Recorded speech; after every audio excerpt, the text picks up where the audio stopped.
कल हम लोग क्या देखे थे, इलेक्ट्रिक फील्ड और पोटेंशियल के बीच में रिलेशंस से related problems, inform electric field जब हो और नॉन इनफॉर्म इलेक्ट्रिक फील्ड हो। आज हम लोग डिस्कस करेंगे potential due to electric potential due to electric potential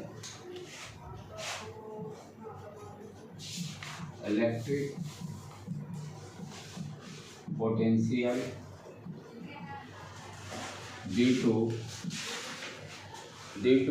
charged sphere. ये भी बहुत इंपॉर्टेंट है कॉन्सेप्ट, इससे भी क्वेश्चंस नीट और जेईई में रहेंगे। चार्ज स्फीयर, इसमें कॉन्सेप्ट लर्न करना बहुत जरूरी है, प्रॉब्लम सॉल्व होगा। इलेक्ट्रिक फील्ड हम लोग चार्ज स्फीयर के कारण निकाले थे। आपको यानी जो पिछले लेक्चर्स में जब हम लोग इलेक्ट्रिक फील्ड वाला में, वहाँ पे हम लोग क्या देखे थे, चार्ज स्फीयर के कारण इलेक्ट्रिक फील्ड निकाले थे। अब क्या करेंगे, वो सारे जो इलेक्ट्रिक फील्ड निकालेंगे वो सारे फार्मूला को रिपीट करेंगे। और अभी हम लोग क्या फार्मूला देखे हैं, relation between electric field and potential, del B equal to minus E dot D R. Electric field मालूम रहेगा, राइट, उसको इंटीग्रेट कर देंगे, पोटेंशियल निकल जाएगा। अब वो पूरा डेरिवेशन हम लोग इलेक्ट्रिक फील्ड में जैसे करते थे वो नहीं करेंगे। क्या करेंगे, इस रिलेशन को यूज करेंगे, इलेक्ट्रिक फील्ड मालूम है और change in potential energy, change in potential हम लोग फाइंड आउट कर लेंगे, right. Derivation there is no need, क्योंकि फिर दोबारा क्यों करेंगे, फॉर्मूला पढ़ने का फायदा क्या है। यदि मान लीजिए इलेक्ट्रिक फील्ड आपको मालूम है तो पोटेंशियल कैलकुलेट कर सकते हैं, पोटेंशियल मालूम है तो इलेक्ट्रिक फील्ड कैलकुलेट कर सकते हैं। दोनों में ये फार्मूला बहुत हेल्पफुल फार्मूला है, ठीक। इसी फार्मूला को यूज करके हम लोग आज देखेंगे electric potential due to charge sphere, ठीक है। इलेक्ट्रिक फील्ड में हम लोग चार्ज स्फीयर के बारे में डिस्कशन किए थे, उसको भी स्लाइटली रिवाइज करेंगे। चार्ज कोई भी स्फीयर है, इसके दो टाइप है, सेम लेक्चर रिपीट हुआ था इलेक्ट्रिक फील्ड में भी। कोई स्फीयर है, दो तरह के होंगे, हॉलो और सॉलिड। हॉलो या स्फेरिकल भी बोलते हैं उसको, थिन शेल भी बोलते हैं, ये सब नाम चेंज करके दे सकता है। हॉलो स्फीयर या इसी को थिन शेल भी बोलता है। Thin shell just like football आपका हो गया, बैलून हो गया, फुटबॉल हो गया, हॉलो स्फीयर, ठीक है। थिन शेल भी इसको बोलते हैं। दूसरा जो हो गया सॉलिड स्फीयर।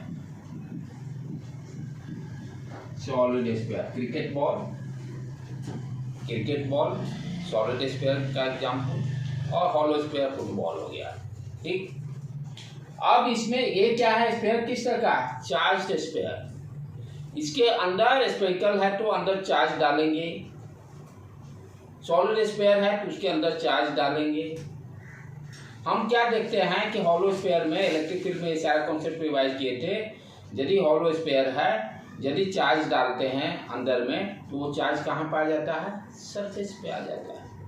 वो चार्ज कहाँ जाता है, सरफेस पे। इसका कॉन्सेप्ट हम लोग देखे थे, राइट। उसको रिवाइज करने की जरूरत नहीं, उस लेक्चर में जाके दोबारा आप देख सकते हैं कि क्यों सरफेस पे चार्ज आ जाता है, ठीक है। और उसी तरह से सॉलिड स्फीयर में भी हम क्या देखते हैं, यदि कंडक्टिंग है, सॉलिड स्फीयर कंडक्टिंग यानी मेटालिक का बना हुआ, तो सॉलिड स्फीयर में भी चार्ज यदि इनसाइड हम देते हैं तो वो भी सरफेस पे आ जाता है। सिर्फ नॉन कंडक्टिंग वाला जो सॉलिड स्फीयर रहेगा उसमें चार्ज सब जगह पूरी तरह से डिस्ट्रीब्यूटेड रहेगा। तो हॉलो स्फीयर में फिर दो तरह के हो गए, हम लोग पढ़े थे। एक कंडक्टिंग हॉलो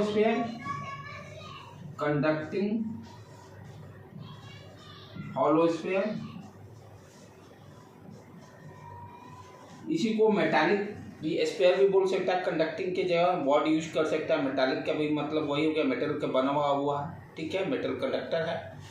तो समटाइम्स कंडक्टिंग की जगह मेटालिक वर्ड भी यूज कर सकता है, मेटालिक, ठीक है। और दूसरा पार्ट क्या हो गया, नॉन कंडक्टिंग हॉलो स्फीयर। दूसरा पार्ट क्या हो गया? Non conducting hollow sphere. Non conducting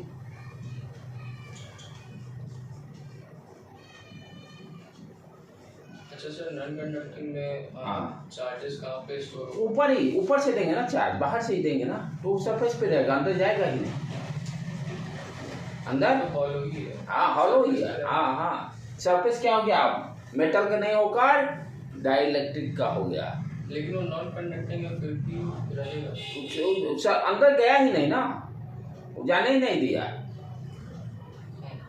यदि सरफेस मेरा डाइलेक्ट्रिक का रहे या इंसुलेटर का रहेगा तो चार्ज जो दे वो अंदर जाने ही नहीं देगा, तो कहाँ रहेगा? सरफेस पे ही रहेगा, क्योंकि स्फीयर कैसा है? Charge sphere. मेटालिक में अंदर भी जाएगा तब भी वो बाहर आ जाएगा।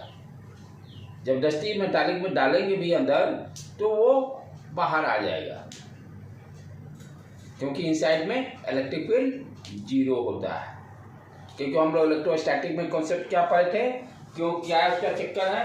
यदि मान लीजिए इलेक्ट्रिक फील्ड अंदर में रहता है, कोई भी मेटल है, तो अंदर में इलेक्ट्रिक फील्ड रहेगा तो जो इलेक्ट्रॉन है, इलेक्ट्रिक फील्ड के कारण इलेक्ट्रॉन पर फोर्स लगेगा। फोर्स लगेगा तो इलेक्ट्रॉन का एक डायरेक्शन में मोशन स्टार्ट हो जाएगा।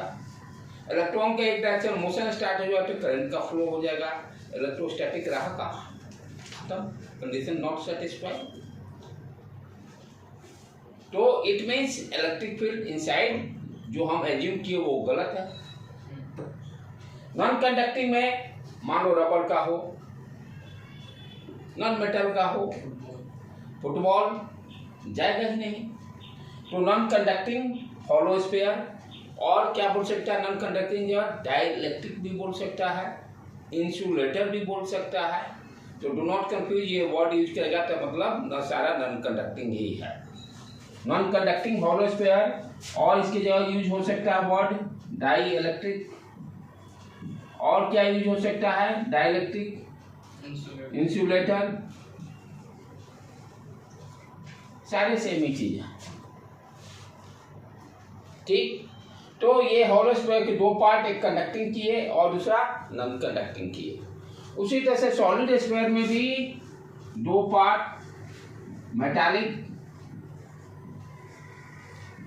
मेटालिक सॉलिड स्फीयर और दूसरा नॉन कंडक्टिंग, या मेटालिक की जगह कंडक्टिंग भी यूज कर सकते हैं। Conducting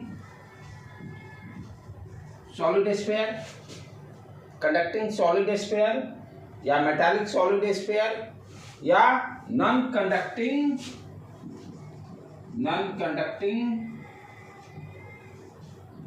solid sphere. चलो फिर से इसको एक बार लिख लो बेटे फटाफट, कि आपका भी डिवाइड हो जाए।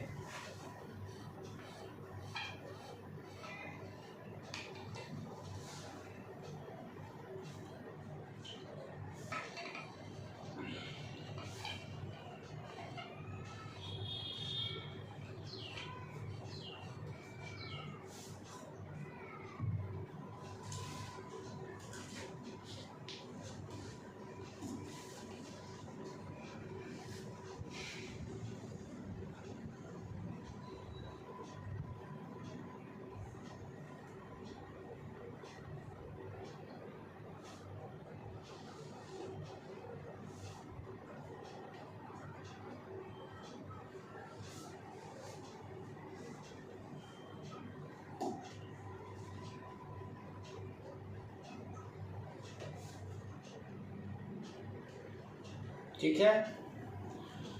अब इलेक्ट्रिक फील्ड को हम लोग क्या देखे थे कि कंडक्टिंग हॉलो स्फीयर हो या नॉन कंडक्टिंग हॉलो स्फीयर हो या मेटालिक या कंडक्टिंग सॉलिड स्फीयर हो, तीनों केसेज में तीनों की प्रॉपर्टी सेम था चार्ज स्फीयर के लिए। यदि तीनों में हम चार्ज देते हैं, चार्ज कहाँ पे आ जाता है? सरफेस पे आ जाता है। It means conducting hollow sphere हो या नॉन कंडक्टिंग हॉलो स्फीयर हो या कंडक्टिंग सॉलिड स्फीयर हो, तीनों के लिए डेरिवेशन एक ही होगा, क्योंकि प्रॉपर्टी तीनों का सेम है। चार्ज दिया जा रहा है, सरफेस पे आ जा रहा है। तो तीनों के लिए जो पोटेंशियल कैलकुलेट करेंगे, चाहे इलेक्ट्रिक फील्ड जो हम जो कैलकुलेट किए थे, सेम फार्मूला सिर्फ डिफरेंस नॉन कंडक्टिंग के लिए आता है, क्योंकि अंदर यदि चार्ज दिया जाए, अंदर जो चार्ज रहता है वो सरफेस पे नहीं आता है, वो सरफेस पे नहीं आता है, राइट।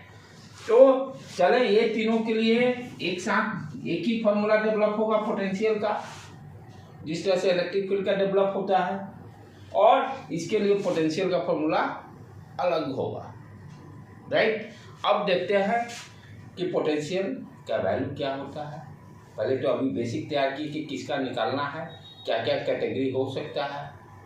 तो प्रॉब्लम में कभी भी दे दे हॉलो कंडक्टिंग हॉलो स्फीयर या नॉन कंडक्टिंग हॉलो स्फीयर या सॉलिड चार्ज स्फीयर, का मतलब फॉर्मूला एक ही तीनों का होगा। ठीक है बेटे, बताओ मैं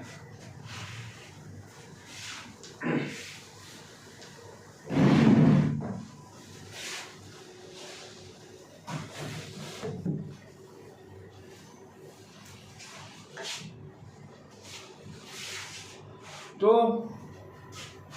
फाइंड दी पोटेंशियल हम लोग निकाल रहे हैं किसका, आइदर हॉलो कंडक्टिंग स्फीयर हो या नॉन कंडक्टिंग हॉलो स्फीयर हो, और solid conducting solid sphere, conducting solid sphere,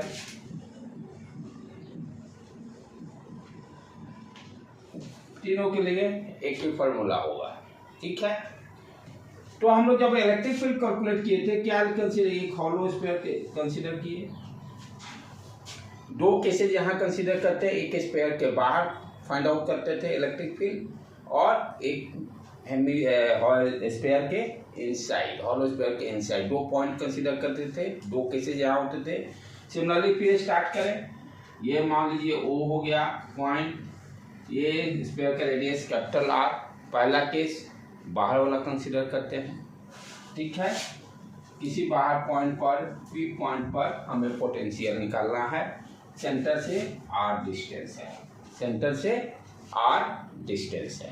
ठीक है, तो हम इलेक्ट्रिक फार्मूला क्या यूज करेंगे, relation between electric field and potential का जो पढ़ लिए हैं, del V equal to minus E dot D R, इसी फार्मूला को यूज करके हम लोग पोटेंशियल कैलकुलेट, हाँ कोई दिक्कत नहीं, दो पॉइंट कर ले लेंगे, इन्फिनिटी वाला कंसीडर कर लेंगे, वो करेंगे अभी। ठीक है, तो solid sphere, solid conducting solid sphere हो या हॉलो स्फीयर हो, नॉन कंडक्टिंग या हॉलो कंडक्टिंग स्फीयर हो, इलेक्ट्रिक फील्ड का क्या फॉर्मूला आया था, K Q upon R square, K Q upon R square outside के पॉइंट पर, आउटसाइड के किसी भी पॉइंट पर हम लोग का यही फॉर्मूला आया था, K Q upon R square. ठीक है, अब यहाँ पर क्योंकि सारे चार्ज कहाँ है, सरफेस पे है ना, सारे चार्ज सरफेस पे आ गया, तो वी कैन कंसीडर, इसको हम पॉइंट चार्ज कंसीडर कर लेते हैं। वहां भी हम लोग इलेक्ट्रिक फील्ड में देखे थे कि फॉर्मूला जो आया किसके लिए, ये इलेक्ट्रिक फील्ड देखा जाए तो पॉइंट चार्ज के कारण भी यही होता है, इलेक्ट्रिक फील्ड हॉलो स्फीयर के कारण भी यही आया। It means we can assume that कि ये हॉलो स्फीयर किस तरह का है, एक पॉइंट चार्ज जैसा है, क्योंकि दोनों का फॉर्मूला पॉइंट चार्ज का और हॉलो स्फीयर के लिए इलेक्ट्रिक फील्ड का सेम फॉर्मूला है, राइट। तो अब क्या आगे बढ़े, तो इलेक्ट्रिक फील्ड इस पॉइंट चार्ज, यदि मान लीजिए पॉइंट चार्ज कंसीडर कर लेते हो, electric field away from the point charge, positive charge है तो इलेक्ट्रिक फील्ड का डायरेक्शन यहाँ पर क्या होगा, यही। ठीक, डायरेक्शन पहले स्पेसिफाई कर लिए, क्योंकि राइट हैंड साइड में इलेक्ट्रिक फील्ड और डेल आर दोनों वेक्टर क्वांटिटी है, दोनों वेक्टर क्वांटिटी। अब समस्या क्या है भाई, हमें तो पोटेंशियल एट ए पॉइंट निकालना है। हम ऑलरेडी क्या देखते हैं कि मुझे क्या है, पोटेंशियल डिफरेंस डिफाइंड है। क्या डिफाइंड है, पोटेंशियल डिफरेंस, और वहां पर हम एज्यूम करके पोटेंशियल एट ए पॉइंट निकालते थे। क्या एज्यूम करते थे, एक पॉइंट को इन्फिनिटी पे कंसीडर कर लेते थे, और वहां पर पोटेंशियल एज्यूम करते थे जीरो है। सेम सिचुएशन यहाँ भी वही काम करेंगे कि ये जो पोटेंशियल डेल बी है हमें पी पॉइंट पर पोटेंशियल कंसीडर करना है। हम क्या समझेंगे कि क्यू पॉइंट एंड इन्फिनिटी से कोई चार्ज को पी पॉइंट तक लेके आ रहे हैं, जितना वर्क डन करना पड़ता है वही पोटेंशियल डिफरेंस कहलाता है, यही कॉन्सेप्ट था। तो इन्फिनिटी से पी पॉइंट पर कोई चार्ज लेके आए, अंडरस्टूड? कैसे पोटेंशियल डिफाइन कर देते हैं? पोटेंशियल डिफरेंस कि इन्फिनिटी से कोई यूनिट टेस्टेड चार्ज को हम लाने में जो मेरे द्वारा एक्सटर्नल एजेंट मेरे द्वारा जो वर्क डन होगा वही पोटेंशियल डिफरेंस कहलाता है। तो work done by external agent per unit test charge, work done by external agent per unit test charge. इसको स्टेटमेंट में कैसे दे देते? इन्फिनिटी से टेस्ट चार्ज को मेरे द्वारा लाने में जो वर्क डन होगा वो क्या कहलाएगा? Potential difference. और potential at a point define करने के लिए हम लोग क्या किए थे कि potential at the infinity assume कर लिए कि 0 है। सेम यहाँ पे वही काम कर लेंगे। इसको अब क्या लिखेंगे? ये इनिशियल पॉइंट, ये फाइनल पॉइंट। तो पोटेंशियल डिफरेंस क्या होगा? Vp minus V infinity. इसको डिफरेंस को लिख सकते हैं ना इस तरह से। ये एरो मार्क क्या देता है? कहां से कहां जा रहे हैं? अब डेल फाइनल माइनस इनिशियल। इस तरह से यदि पोटेंशियल डिफरेंस के नीचे लिखा हुआ रहेगा, व्हाट यू अंडरस्टैंड? कहां से आप इनिशियल इंफिनिटी से आप पी पॉइंट पे जा रहे हैं। तो P point is your final point, infinity is initial point. तो पोटेंशियल डिफरेंस क्या होता है? Change del final minus initial, इसीलिए जो बीपी माइनस बी इंफिनिटी लिखा, राइट? ठीक है। और इधर minus E dot D R, इसको आप डिस्कस करें। पहले तो लेफ्ट हैंड साइड का कॉन्सेप्ट क्लियर होना जरूरी था, कैसे potential at a point P पे आएगा। और एज्यूम क्या कर लेंगे? Assume V infinity equal to 0, V infinity equal to 0, ठीक है। और यहाँ पर इलेक्ट्रिक फील्ड का क्या फॉर्मूला है आउटसाइड के पॉइंट पर? के Q upon R square, K Q upon R square. चले अब इसको ये बताऊं मैं। तो लेफ्ट हैंड साइड में क्या हो गया? ये तो 0 हो गया। तो लेफ्ट हैंड साइड में Vp आ गया, potential at a point P। अब चले यहाँ पर minus E dot D are है। अब इसको अंडरस्टैंड करते हैं। डॉट है तो इलेक्ट्रिक फील्ड और डिस्प्लेसमेंट दोनों में डायरेक्शन भी देखना होगा। इलेक्ट्रिक फील्ड, अच्छा ये किस तरह का वर्क डन है? कंजर्वेटिव है। तो इन्फिनिटी से पी पॉइंट आइए या पी पॉइंट से इन्फिनिटी जाइए, वर्क डन सेम रहेगा, अपोजिट रहेगा सिर्फ।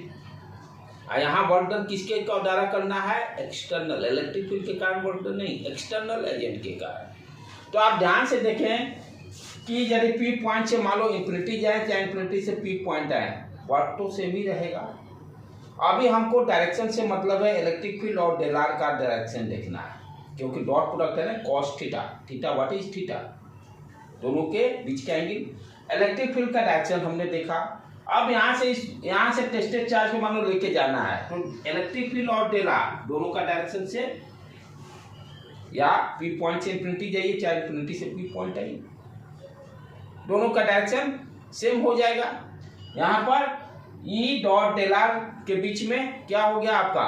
0 डिग्री। यदि इन्फिनिटी से आप कंसीडर कीजिएगा तो 180 डिग्री हो जाएगा, -1 हो जाएगा। लेकिन वर्क डन क्या हो जाएगा? उसको पॉजिटिव बनाना पड़ेगा। डेलर का डायरेक्शन को समझिए। डेलर क्या है? ये इसको उठाया चार्ज, ये इलेक्ट्रिक फील्ड इधर तक का दे रहा, इस पर फोर्स लगाएगा ना, तो डिस्प्लेसमेंट किस डायरेक्शन में होगा? इलेक्ट्रिक फील्ड के डायरेक्शन में होगा। कोई टेस्टेड चार्ज है तो ये क्या होगा? Force F equal to Q E. तो क्यू फोर्स किस डायरेक्शन में लगेगा? इलेक्ट्रिक फील्ड के डायरेक्शन में। ये तो ये मेरा कैप किस डायरेक्शन? इसी डायरेक्शन में मूव करेगा। डेलर भी तब यही हो गया, जिस डायरेक्शन मोशन होगा वही डेलर होगा ना। तो इसलिए इलेक्ट्रिक फील्ड और डेलर, ये डेलर दोनों का सेम डायरेक्शन, सेम डायरेक्शन का मतलब angle between E and dealer 0 degree.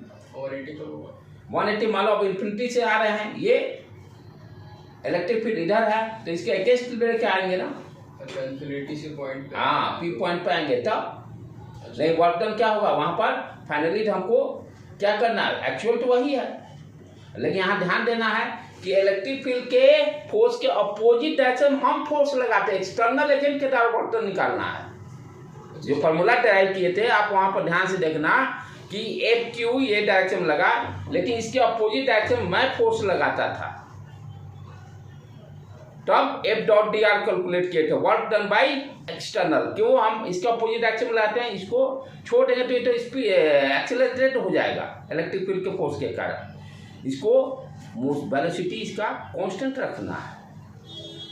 Sir initial point तो इन्फिनिटी है, वो एज्यूम है ना, एज्यूम किया हम, यहाँ वर्क डन तो सेम रहेगा क्योंकि कंजर्वेटिव फोर्स है। लूप में ये बताया था ना मैं, कोई लूप है ए पॉइंट से बी पॉइंट जाइए वर्क डन कीजिए, या बी से ए जाइए वर्क डन, दोनों सेम होंगे, सिर्फ साइन का डिफरेंस रहेगा। मेरा कहने का मतलब है कि इन्फिनिटी तो इनिशियल पॉइंट है हाँ। और पी फाइनल, हाँ। यानी कि क्या इन्फिनिटी से फाइनल पे ला रहा है, हाँ। पी पे ला रहा है, तो डायरेक्शन चेंज होगा तो सिर्फ माइनस साइन आएगा ना, सिर्फ तो माइनस साइन ही आएगा, और वर्क डन फिर निगेटिव करेंगे तो पॉजिटिव हो जाएगा, माइनस साइन फिर लगाना पड़ेगा। अंडरस्टूड? तो तिरछा वाला को क्यों टफ वाला को पकड़े, हम सीधा जो है उसी को ट्रैक को फॉलो करें। फॉर्मूला डेरिवेशन में भी आपको याद होगा हम इन्फिनिटी से पी पॉइंट का वर्क डन नहीं निकाले थे, क्योंकि पी से हमको सोचने में आसानी हो रहा है, पी से हम लोग वर्क डन निकाले थे पी टू इन्फिनिटी, और लास्ट में माइनस साइन लगा दिए थे डेरिवेशन में, राइट। जब पोटेंशियल डिफरेंस हम लोग डेराइव किए थे formula K Q upon are का, उस फॉर्मूला को जाकर एक बार फिर दोबारा देखिएगा, क्योंकि वही बेसिक पोटेंशियल डिफरेंस का क्लास है। प्लीज उस पर दोबारा जाकर उस लेक्चर को अगेन यू सी कि सर ने क्या बताया था। ठीक है बेटे, तो ई और डी आर के बीच के एंगल का तो कंफ्यूजन नहीं रहा, ओके रहा, ठीक है।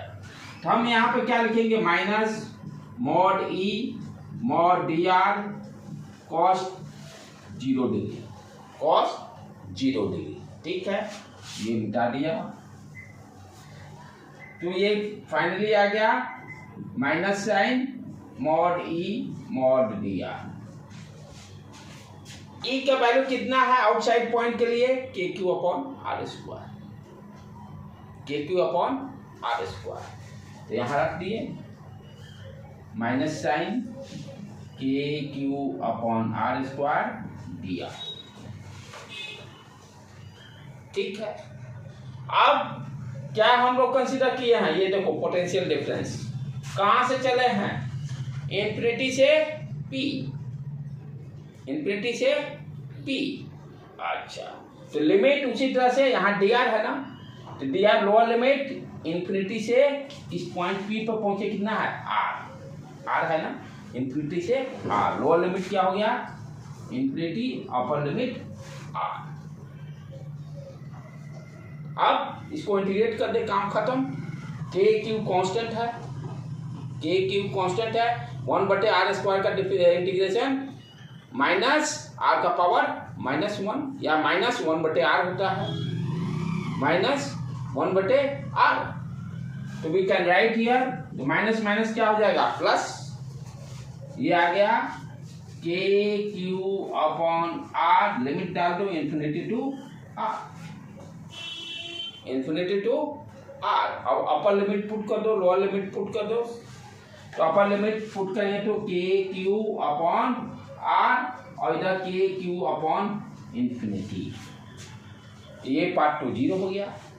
तो पोटेंशियल यहाँ पर क्या आ गया, के क्यू अपॉन आर, के क्यू अपॉन आर। तो hollow sphere, hollow conducting sphere हो या नॉन कंडक्टिंग हॉलो स्फीयर हो या सॉलिड स्फीयर हो, उसके कारण आउटसाइड पे पोटेंशियल का फॉर्मूला क्या आ गया, के क्यू अपॉन आर।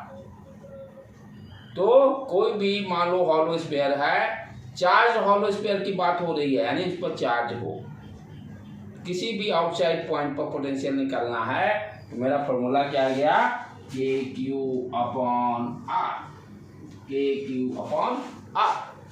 चलो अब इसको लिखो तो बेटे,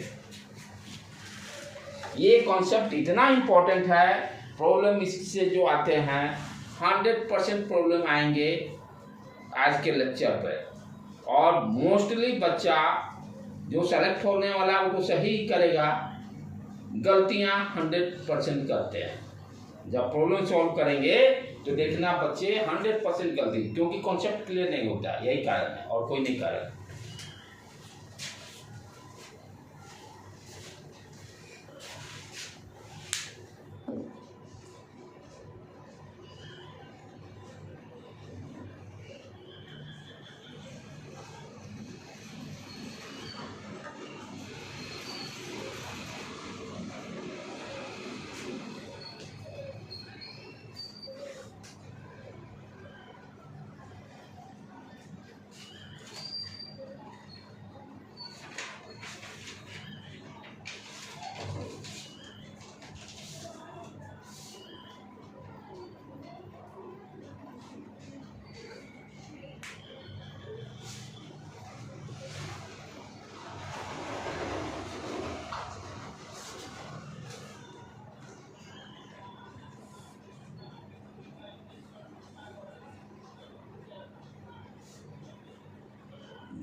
हो गया बेटे, कर लिए?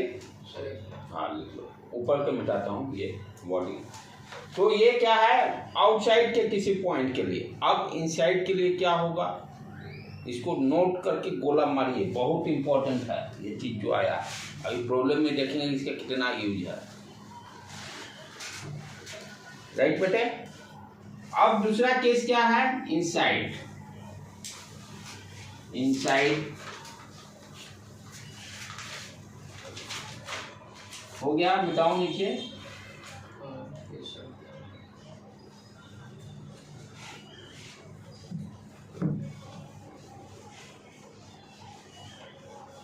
अब क्या कर रहे हैं हम, हॉलो स्फीयर हो या नॉन कंडक्टिंग हो या कंडक्टिंग सॉलिड स्फीयर हो, इनसाइड किसी पॉइंट पर जिस तरह से इलेक्ट्रिक फील्ड निकाले थे क्या वैल्यू आया था, 0। तो यहाँ क्या, यहाँ भी 0 होगा कि कुछ और होगा, अब देखना पड़ेगा। ये बुझो वाला पहली वाला कहानी है। जैसे एनसीईआरटी में अप टू 10th क्लास में बुझो और एक कौन से आता है, हमेशा वो एनसीईआरटी बुक में देता है ना, साइंस में बुझो पहली एनसीईआरटी बुक में देता है ना, जहाँ भी एक्टिविटी रहता है, एक्टिविटी जहाँ रहता है बुझो और पहले की कहानी सुनाता है। तो आप वही कहानी चालू होगा। इलेक्ट्रिक फील्ड तो इनसाइड 0 है, पोटेंशियल 0 होता है कि नहीं होता है वो हम लोग देखेंगे। राइट बेटे।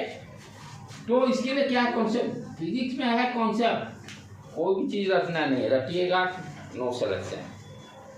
अब स्पेयर हो गया, थोड़ा भूल नहीं बना ठीक से। हाँ,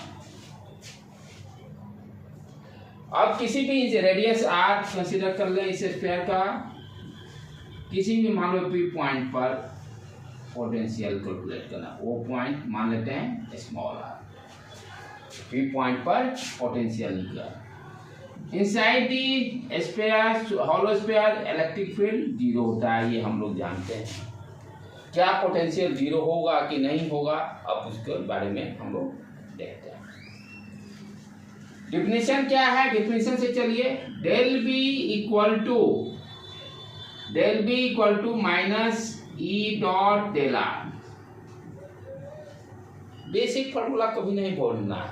हाँ, प्रॉब्लम सॉल्विंग मैंने बताया था, इससे रिलेटेड जो 2 लेक्चर्स पिछले किए थे हम लोग, लेक्चर नंबर 4 and 5 में हम लोग क्या कॉन्सेप्ट डेवलप किए थे, मैग्नीट्यूड डेल बी का कैलकुलेट करते थे और क्या देखते थे, इलेक्ट्रिक फील्ड के डायरेक्शन में पोटेंशियल ऑलवेज डिक्रीज। क्योंकि माइनस के कारण बच्चे लोग को प्रॉब्लम में बहुत समस्या आती है, उसमें हम लोग सिंपली क्या किए थे, माइनस को टेंशन ही हटा दिए।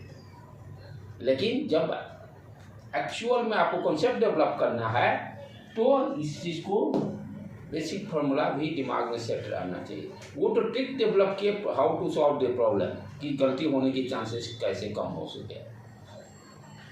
अब यार ध्यान से फिर देखो, अब क्या हो रहा है, आउटसाइड में हम क्या देखे कि इन्फिनिटी से पी पॉइंट तक आने में जो वर्क डन लगे, क्या क्या है, पोटेंशियल डिफरेंस डिफाइंड है ना, निकालना है पोटेंशियल एट ए पॉइंट। तो यहाँ पर अब क्या करेंगे कि ये देखो, यहाँ से इन्फिनिटी से जब चले किसी भी आउटसाइड के पॉइंट पर पी पे पहुंचे,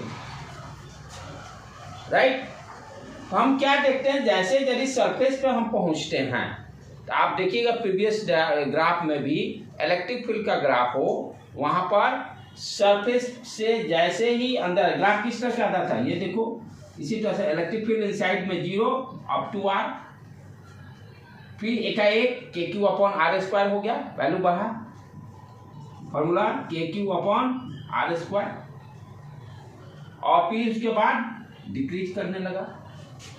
तो हम क्या देख रहे हैं कि आउटसाइड से सरफेस तक कंटिन्यूटी मेंटेन रहता है, जैसे ही सरफेस के अंदर आ रहे हैं कंटिन्यूटी ब्रेक।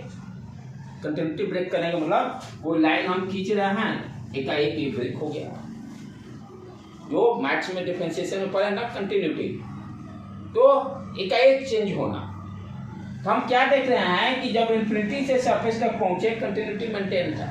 कंटिन्यूटी मेंटेन करना, पेन बिना उठाए हुए लाइन को ड्रॉ कर दिए, पेन बिना उठाए हुए लाइन को, अब ये एक लाइन दिया हुआ, एक ये लाइन दिया हुआ है, तो कैसे भी करेंगे पेन को यहाँ उठाना ही पड़ेगा, और यदि ये लाइन है हमको पेन को उठाना ही नहीं, तो there is no any break, continuity maintain. तो यहाँ पर हम क्या देख रहे हैं इलेक्ट्रिक फील्ड के ग्राफ में कि इन्फिनिटी से सरफेस तक आ रहे हैं कंटिन्यूटी मेंटेन, और जैसे ही सरफेस के जस्ट इनसाइड जाने पर सीधे 0 खटाक देना हो रहा है, कंटिन्यूटी ब्रेक, कंटिन्यूटी ब्रेक हो जा रहा है, अंडरस्टूड।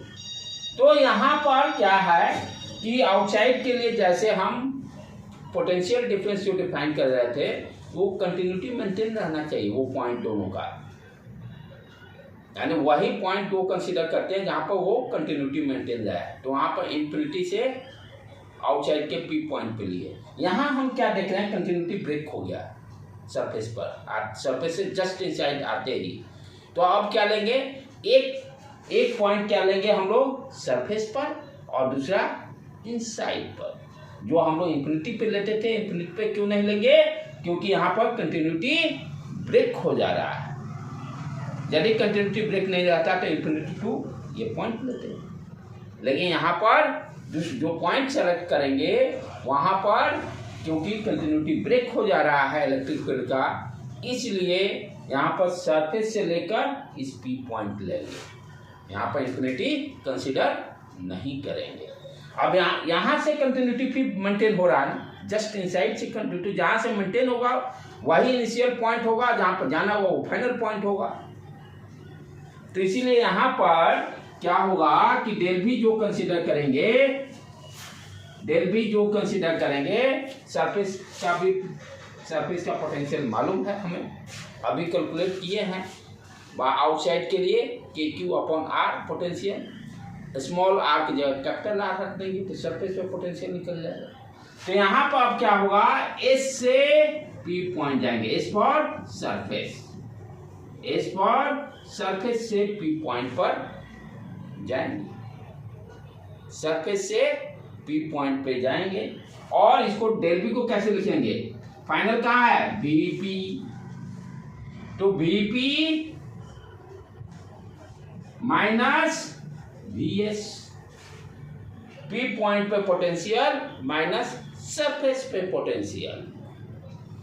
ये इसको अंडरस्टैंड करो अच्छी तरह से, ये पक्का होना बहुत जरूरी है, क्योंकि पोटेंशियल एट ए पॉइंट निकालना हमें पोटेंशियल डिफरेंस, जब भी पोटेंशियल का पॉइंट प्रॉब्लम है तो पोटेंशियल डिफरेंस डिफाइंड है, not potential at a point defined है, उसको हम एज्यूम करके डिफाइन करते हैं। तो यहाँ पर क्या हो रहा है, सरफेस को क्यों कंसीडर किए, सरफेस इन्फिनिटी नहीं, क्योंकि इन्फिनिटी से सरफेस तक की कंटिन्यूटी मेंटेन है इलेक्ट्रिक फील्ड का, सरफेस से जैसे ही अंदर आ रहे इलेक्ट्रिक फील्ड कंटिन्यूटी ब्रेक हो जा रहा है।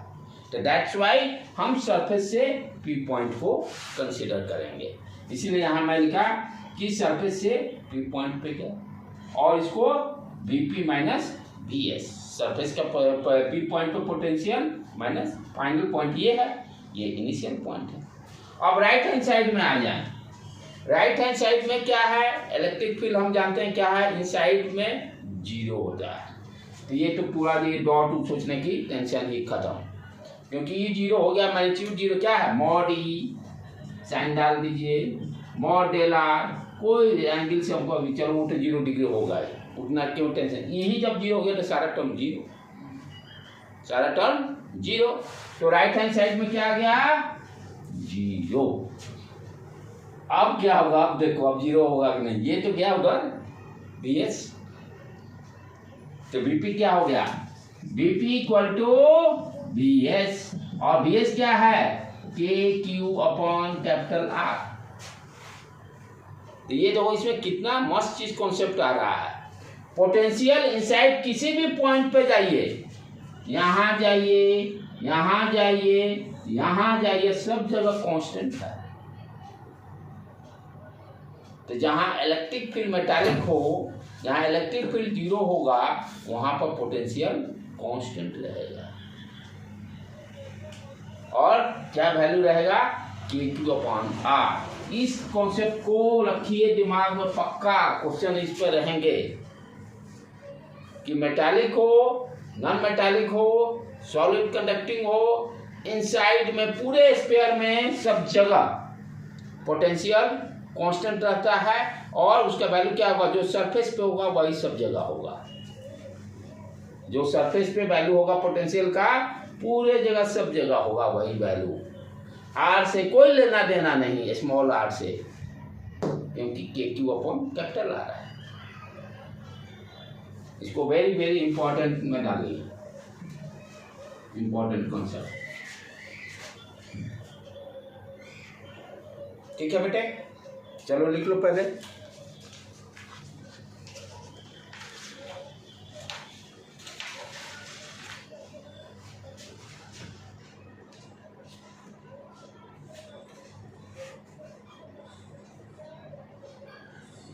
Potential is always constant inside the metallic hollow sphere, non-conducting hollow sphere, solid sphere, always inside every points पर potential constant रहेगा। ठीक है, ग्राफ देखें कैसा होगा इसका, इनसाइड और आउटसाइड दोनों कंबाइन करेंगे पोटेंशियल के ग्राफ, जैसे E अपॉन R कैलकुलेट किए थे ग्राफ, यहाँ भी उसी तरह से देखेंगे। तो ग्राफ मेरा क्या हो जाएगा बेटे,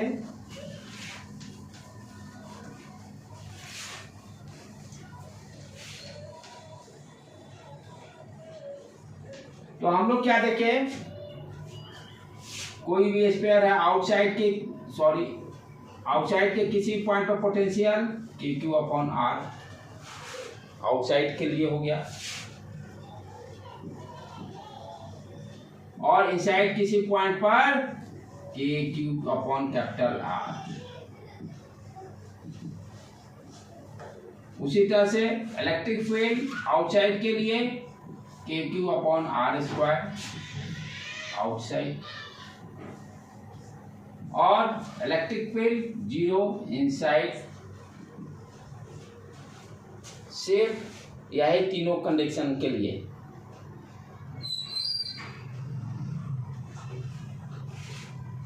ग्राफ मेरा क्या हो जाएगा, अब इसी दो क्वेश्चन का ग्राफ ड्रॉ करना है, V versus R, V versus R। Square यहां कंसीडर कर लें, ये हो गया R। तो पोटेंशियल हम क्या देख रहे हैं, KQ जीरो नहीं, KQ अपॉन R कांस्टेंट है, ऑरिजिन से लेकर R तक ये दे दिए कांस्टेंट। इलेक्ट्रिक फील्ड जीरो था, ये ध्यान देना था ग्राफ में।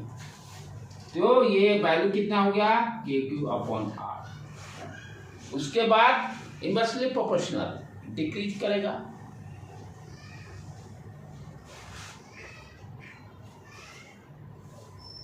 तो ये ग्राफ भी बहुत इंपॉर्टेंट है कंपटीशन पॉइंट ऑफ व्यू से।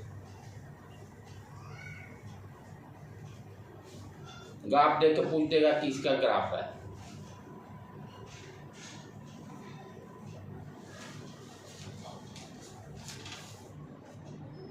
चलिए तीनों के लिए तीनों यही वैल्यू है ना, फॉर्मूला तो यही डेवलप हुआ, फॉर्मूला तो यही आया, तो ग्राफ भी सेम, ग्राफ भी सेम।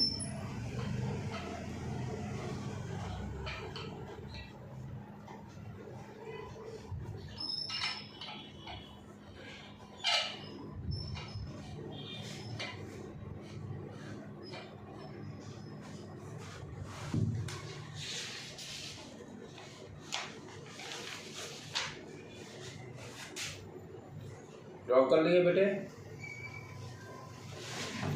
अब एक बच गया नॉन कंडक्टिंग वाला, ये तो नॉन कंडक्टिंग वाला आउटसाइड इनसाइड। आउटसाइड के लिए तो वही सेम ही रहेगा, K Q upon R electric field होता है, तो इसका भी के क्यू अपॉन आर ही आ जाएगा। इलेक्ट्रिक फील्ड का जो वैल्यू रहेगा तो वही पोटेंशियल, जो दोनों में सेम है। आउटसाइड के में फॉर्मूला में कोई चेंजेस नहीं आएंगे। पहले मिटा दूं मैं।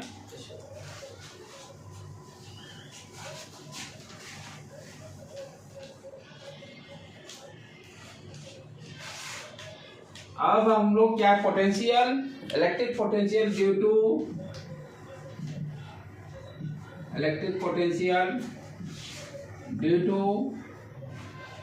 Non conducting solid sphere, non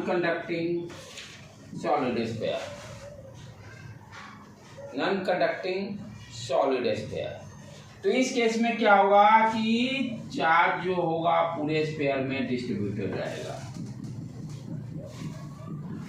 charge जो होगा पूरे स्फीयर में डिस्ट्रीब्यूटेड रहेगा, एवरीवेयर। क्योंकि कैसा है, नॉन कंडक्टिंग है, सरफेस पे आने ही नहीं देगा, सब जगह चार्ज अपना रहेगा, तरबूज के बीज जैसा।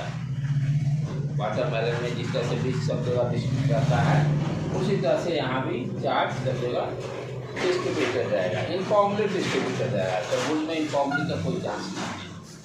ठीक है, इस केस के लिए हम लोग आउटसाइड के किसी पॉइंट पर इलेक्ट्रिक फील्ड निकालना रहता था, किसी पॉइंट पर, तो इलेक्ट्रिक फील्ड का फॉर्मूला क्या आया था, K Q upon R square, K Q upon R square. अभी इसी का तो हम लोग कैलकुलेट किए थे, हॉलो हो, नॉन कंडक्टिंग हो, हॉलो स्फीयर, या सॉलिड कंडक्टिंग हो। आउटसाइड के फॉर्मूला पर इलेक्ट्रिक फील्ड का तो यही फॉर्मूला था, इक्वल टू के क्यू अपॉन आर। इसके लिए पोटेंशियल अभी निकाले हैं आउटसाइड के लिए, V इक्वल टू के क्यू अपॉन आर। सारा कॉन्सेप्ट सेम रहेगा, इन्फिनिटी से P पॉइंट पे लाए, और जैसे उसमें डेरिवेशन किए हैं एज इट इज यहाँ भी से, उसमें कोई चेंजेस नहीं। तो उसको आप लोग यहाँ पर अपने कॉपी पे नोट डाउन मार लीजिएगा, सेम चीज़ को रिपीट करना है। अब है इनसाइड वाले पॉइंट पर सोचना है, क्योंकि हॉलो मेटालिक हो वहाँ पर इलेक्ट्रिक फील्ड जीरो है, यहाँ पर इलेक्ट्रिक फील्ड हम लोग देखे थे जीरो नहीं था। क्या आया था इलेक्ट्रिक फील्ड का formula, K Q small R upon capital R cube. Inside किसी भी पॉइंट पर, इनसाइड किसी पॉइंट पर फॉर्मूला क्या आया था, K Q into R divided by R cube. ठीक है, और 3/2 कर देना। नहीं, वो 3/2 उसमें था, वो एक्सिस पर इलेक्ट्रिक फील्ड, कोई रिंग है, रिंग के एक्सिस पर। अच्छा, हाँ, R square plus X square का पावर होल पावर 3/2। ठीक है बेटे, तो चले अब यहाँ इंटीग्रेशन का थोड़ा मैथमेटिक्स भी रहेगा इन्वॉल्वमेंट, तो don't worry medical student, mathematics से लड़ने के लिए, सीखने के लिए तैयार रहिए। और एनर्जी बूस्टअप, सांस लेकर ऑक्सीजन ले लो भाई आजू बाजू से, वो तो मैथ वाले ही दे सकते हैं ऑक्सीजन, बायो वाला तो अपनी कमी है। ठीक है, चले तो अब करें स्टार्ट इसको। हाँ, और कॉन्सेप्ट वाइज जैसे इनसाइड के लिए किए थे, यहाँ पे क्या होगा, कंटिन्यूटी ब्रेक, तो पी पॉइंट से ये पॉइंट, जिस पॉइंट पे निकालना वो कंसीडर करेंगे। तो del B equal to del V कहाँ से आएंगे, सरफेस से पी पॉइंट। ये तो कॉन्सेप्ट लेफ्ट हैंड साइड वाला सेम ही सारा रहेगा। और इसको हम क्या लिख सकते हैं, V P final point minus V S. ठीक है, राइट हैंड साइड में क्या हो गया, minus E dot D R. यहाँ भी ई डॉट डी आर में डी आर दोनों के बीच एंगल 0 रहेगा। ठीक है, अब चले माइनस साइन। अब ई का वैल्यू कितना है, K Q R upon R cube D are.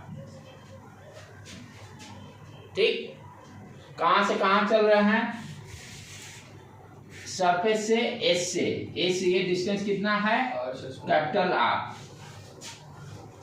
Capital R से स्मॉल आर। ध्यान से देखो कहां से चल रहे हैं, ये डिस्टेंस सेंटर से आर है, कैपिटल आर से स्मॉल आर। तो यहाँ लोअर लिमिट कैपिटल आर और अपर लिमिट स्मॉल आर। अच्छा सर, वो चल तो कैपिटल आर सर है, लेकिन डिस्टेंस तो cover R minus small R ही। उसी ने लिमिट, हमको रेंज देखना है ना, ये आर जो वेरिएबल है कि क्या रेंज है, सेंटर से डिफरेंस हमको मतलब नहीं है।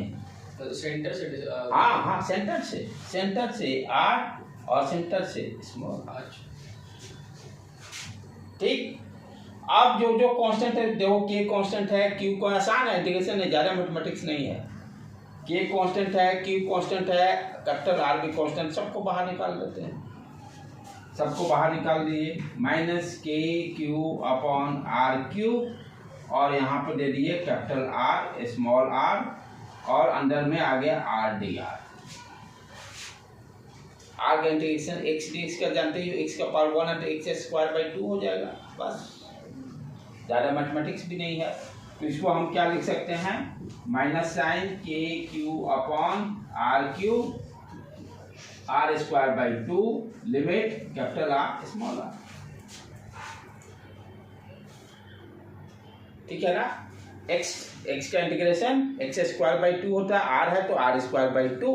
अब क्या करेंगे, अपर लिमिट पुट करेंगे, लोअर लिमिट माइनस करके पुट करेंगे, काम हो जाएगा अपना। चलो इतना लिख लो, तो मैं फिर मिटाता हूँ यहाँ पर।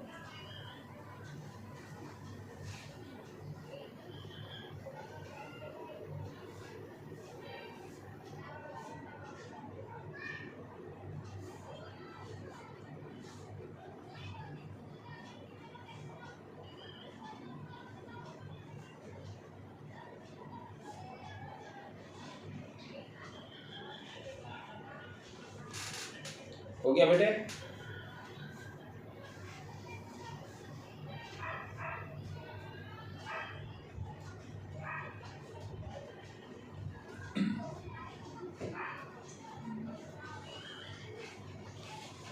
ऊपर वाला रफ मारो।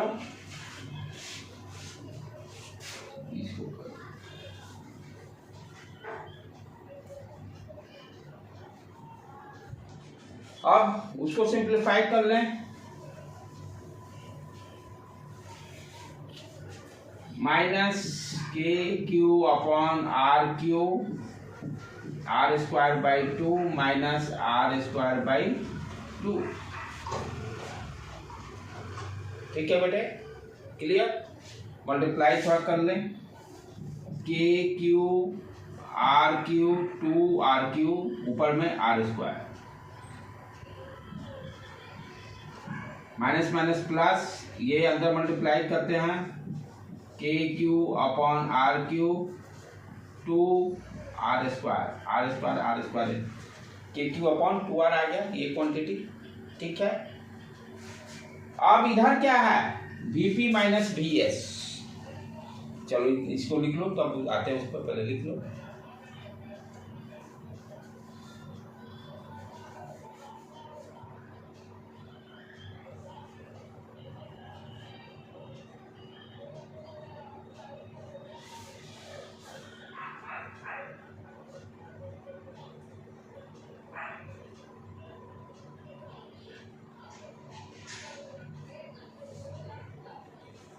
लिख लिए, अब लेफ्ट हैंड साइड में क्या है, बीपी माइनस बीएस, बीएस को राइट हैंड साइड भेज देंगे, प्लस आ जाएगा, तो बीपी क्या हो गया, minus K Q R square upon 2RQ plus K Q upon 2R plus BS। और BS का फॉर्मूला भी क्या है, at the surface K Q upon R, इसको यहाँ रख देंगे, तो ये वैल्यू आ गया minus K Q R square upon 2RQ के Q upon 2R plus K Q upon are. ये क्या दे देगा, 3/2 के क्यू आर बाई 2। ये कंप्रेशन में कम रहेगा, +2 बोर्ड के लिए ध्यान रखना है, बोर्ड के लिए ध्यान रखना है। तो इतना बड़ा फॉर्मूला याद करना आसान काम नहीं है। हाँ, आउटसाइड के लिए ठीक है, आउटसाइड के लिए के क्यू अपॉन आर, ये है बोर्ड एग्जाम में हो सकता दे दे, लेकिन कंपटीशन के लिए नॉलेज रहेगा इतना, क्योंकि इतना टाइम है नहीं।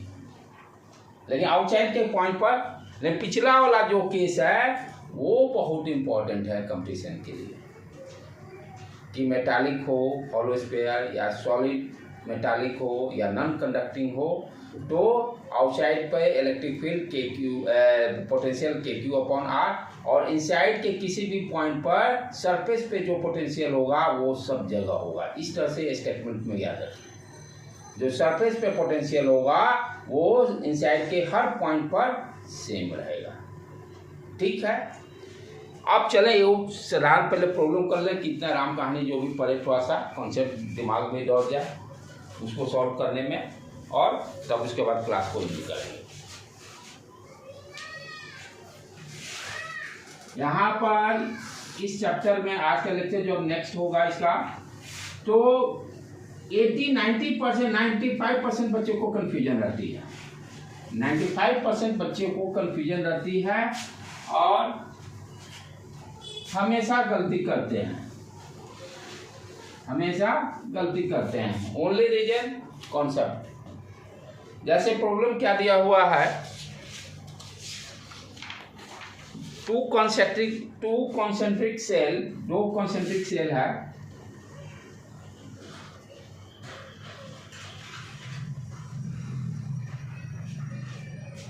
ठीक है, सेल करने मतलब फॉलो ही आ गया।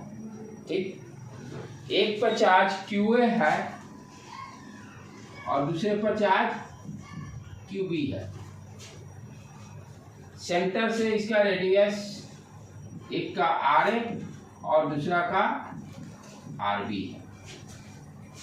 आपसे कह रहा है ये सरफेस A इसको कंसीडर कर लेते हैं, ये surface B। Find the potential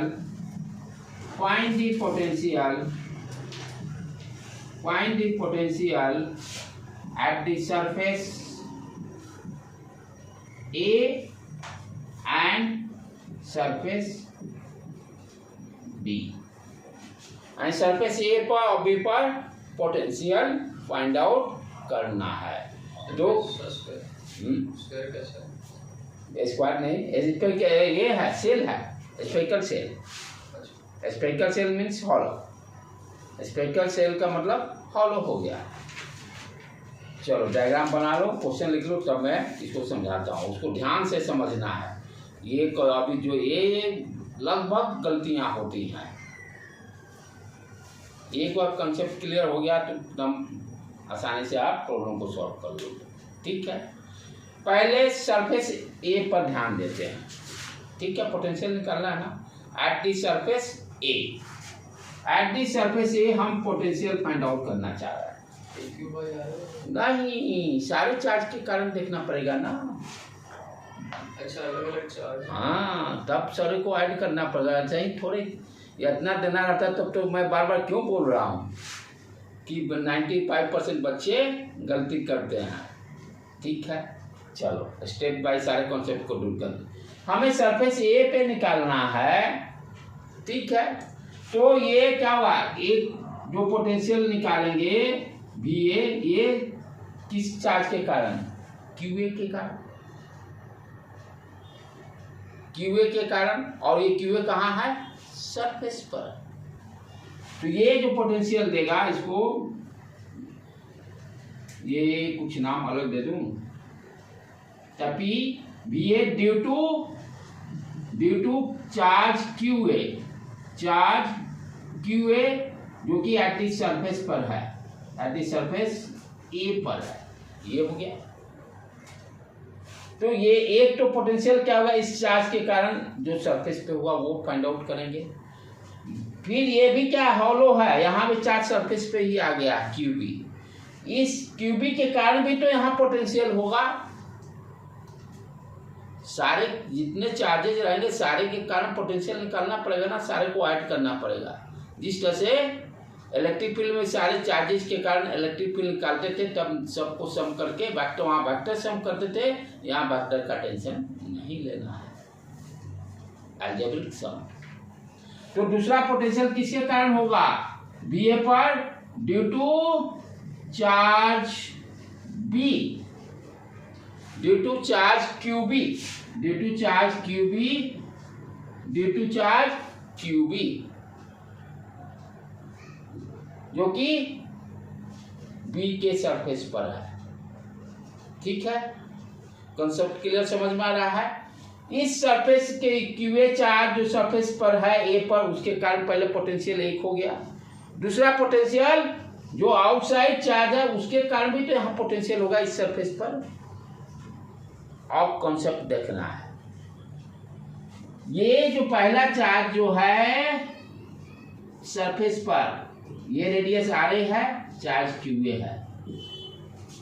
अभी पढ़े कि कोई भी हॉलो स्फीयर हो, सरफेस पर पोटेंशियल कितना होगा, के क्यू अपॉन आर ए, के क्यू अपॉन आर ए। इसके कारण पोटेंशियल कितना हो जाएगा, के क्यू ए अपॉन आर ए। ध्यान से देखना बेटे, इसमें तो दिक्कत नहीं है।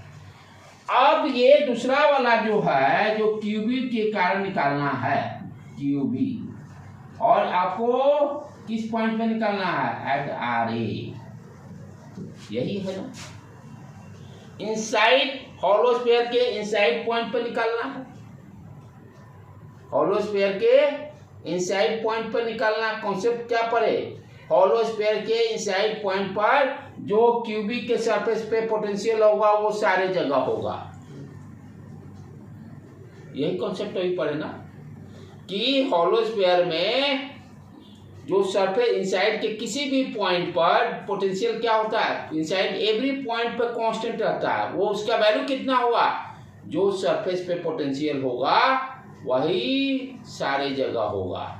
तो इस क्यूबी के सरफेस पर पोटेंशियल कितना है, क्यूबी के कारण, के क्यूबी अपॉन रेडियस क्या लेंगे, आर बी। बच्चे यही गलती करते हैं, आर ए लेते हैं।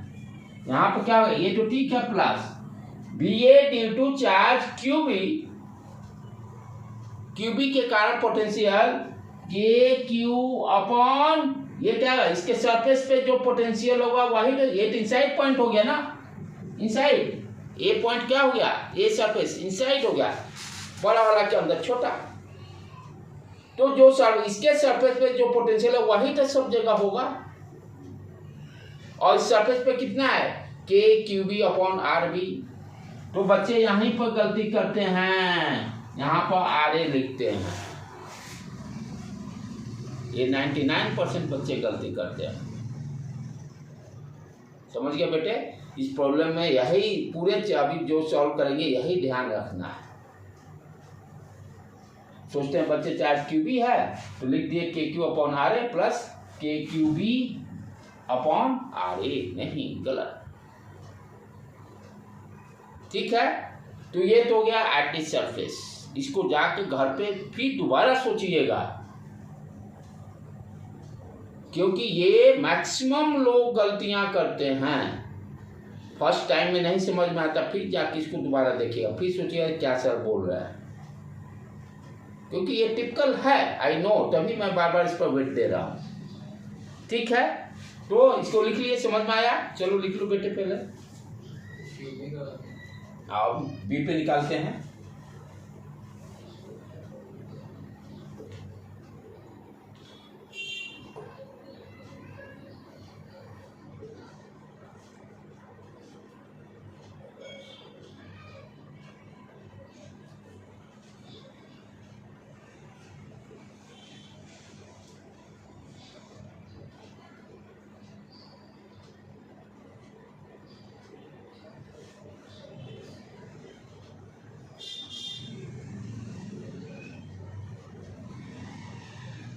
इसको जरूर जाके देखिएगा, नहीं तो आप भी वही 99 में स्लॉट में आइएगा।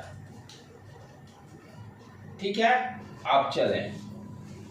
अब क्या दूसरा पूछ रहा है, at the surface B, at the surface B, at the surface D, यानी भी निकालना है। ठीक है, चलो। तो अब यानी यहाँ पर अब पोटेंशियल निकालना है। तो एक तो क्यूबिक के कारण होगा पोटेंशियल, तो पहला लिखेंगे Vb किसके कारण, चार्ज क्यूबिक के कारण, at QB at the surface पे जो है प्रेजेंट, क्यूबिक चार्ज जो सरफेस पे प्रेजेंट है। ठीक है, दूसरा क्यूए के कारण पोटेंशियल होगा, दूसरा जो होगा Vb due to charge QA, due to charge QA। ठीक, अब देखते हैं, चलो पहला इसके बारे में सोचें।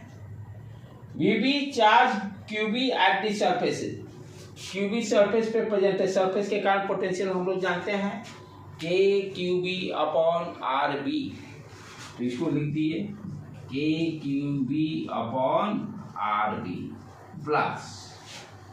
अब यहाँ इसके कारण देखना है, अब इसमें देखो ध्यान से, ये है चार्ज QA और ये रेडियस RB, तो इस चार्ज के कारण आउटसाइड पॉइंट पे गया ना, कहाँ गया, आउटसाइड पॉइंट पे गया। अब बच्चे क्या गलती करते हैं, KQA अपॉन RA लिखते हैं। यहाँ पे यही ध्यान देना है कि जो पोटेंशियल निकाले जिस चार्ज के कारण, वो पॉइंट आउटसाइड है कि इनसाइड है, इसमें यही आपको सावधानी बरतना है। कैसे बताए, ये देखो, ये चार्ज के कारण अब यहाँ निकालना ना, तो ये देखेंगे पॉइंट इस चार्ज से स्फीयर के बाहर है कि अंदर है, तो ये कहाँ पर है, बाहर है, बाहर के कारण potential KQ upon small r होता है। तो ये क्या होगा, KQA अपॉन RB, यहाँ पर बच्चे करते हैं RA। इसको जाकर आज फिर इसको देखिएगा दोबारा, फिर डाउट हो तो और प्रॉब्लम करेंगे हम लोग इस पर, क्योंकि ये पूरे पोटेंशियल में, पूरे चैप्टर में यहीं पर 90, ये जो आज का जो टॉपिक है, 99% बच्चे पढ़ने के बाद भी गलती करते हैं, पढ़ने के बाद भी गलतियां होती है, और यहाँ से क्वेश्चन को रोक नहीं सकता है। इसलिए इसको बार बार इसको रिवाइज करना है। एक बार दिमाग में बैठ गया तब तो गलती नहीं। कॉन्सेप्ट क्या है, फिजिक्स में तो यही खेल है, एक बात सही चीज आपके दिमाग में बैठ गया तो आपसे गलतियां नहीं होगी, और थोड़ा अंदर बैठा वो गलतियां क्रिएट करेगा। तो आज का लेक्चर को आप फिर से जाके एक बार दोबारा देखिएगा, कोई भी डाउट होता है अगेन आस्क मी, और इस पर हम लोग प्रॉब्लम करेंगे। ठीक है बेटे, आज यहीं रहने देते हैं।